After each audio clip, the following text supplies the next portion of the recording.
If you've seen my channel on other platforms, you know that we've talked a little bit about Pokemon cladograms, which are diagrams that show organisms' evolutionary relationship to one another.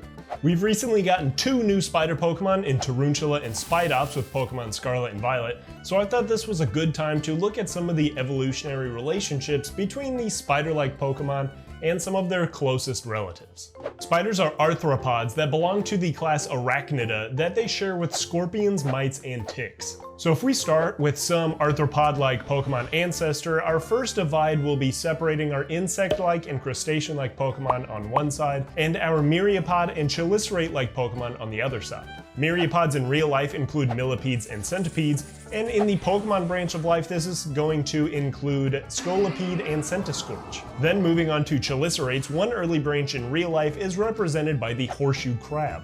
In Pokemon we can put the Kabutops line here, as Kabuto is a very obvious analog to the horseshoe crab. And now we can move on into arachnids. We can put the Drapion line here as our only scorpion-like Pokemon.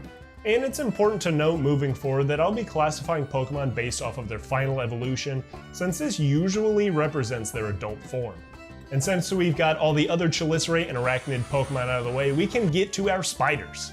Tarantulas belong to the infraorder Megalomorphae and are pretty different compared to most other spiders, so our first branch here is going to belong to Galvantula, being that Galvantula is obviously based off real-world tarantulas. Our next branch is going to belong to Ariados, since it seems pretty similar to real-world spitting spiders in the family Cytodidae.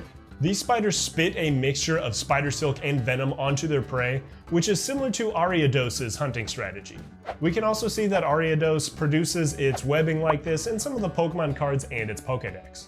Our next split belongs to Arachnid and Spidops.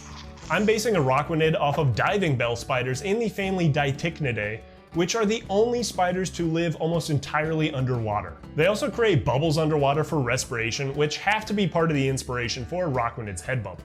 And as for Spidops, I'm basing them off of the spiders in the Deinopis genus, which are otherwise known as net-casting spiders. These guys are nocturnal predators, have two large forward-facing eyes, and hold their web with two pairs of elongated front legs.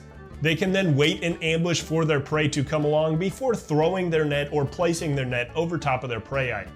And this all basically perfectly describes Spidops. Spidops' forward-facing eyes allow for great night vision and excellent depth perception, which is important if you're going to be throwing your net onto your prey.